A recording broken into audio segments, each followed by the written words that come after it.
Maayong hapon puro mano. Ikaw ngingig rig kay ka puro man. Di mo istorya na ako gani ha. Sa imong pagpangasaba nako. May naani ka. Ingon-ingon ka pa nga. Ang istorya gani ha nga mag-meeting unta. Pero wa madayon kay tungod wala ko. Pangutan-on ka. Unsa day ranggo nako nganong nga dili man madayon yung meeting ug wala ko. Kay naa wa madayon yung meeting kay kuwag usa. Unsa day akong ranggo? Ha? Dili ba ko engineer, dili ko foreman, dili ko supervisor. Ug ngano nga dili man madayon ang meeting ug wala ko. Kuno na ako no. Trabahante ra ko. Pwede ra ko tarongon nimong istorya dili kay largong ko nimong kasaba. Hadlok pa ka nga muna.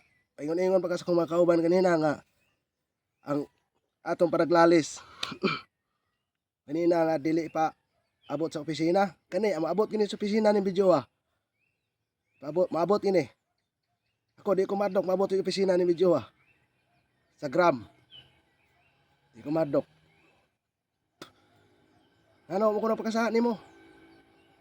Ikaw nganong madlok man ka nga maabot sa opisina atong paraglalis kay hadlok ka nga basig bugawas ang imong bahong tinaguan.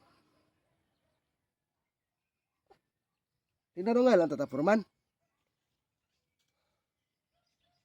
Kaya ako kanina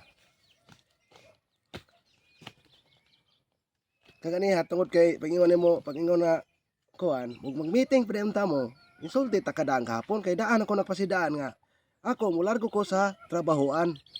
Di na lang ko mampit sa inyong barracks kay layo na kay nako mulargo lang ko sa trabahoan dito may sapa. Ngano nga makamusulti gapon nga mag-meeting di ay. Nga para nga kuan nga matunga unta ko. Ako na balay nakakuha sa inyong meeting unsa man ko? Ngano di man mahimo nga muna mag-meeting mo nga kamura. Pwede naman na inyong videohan diha.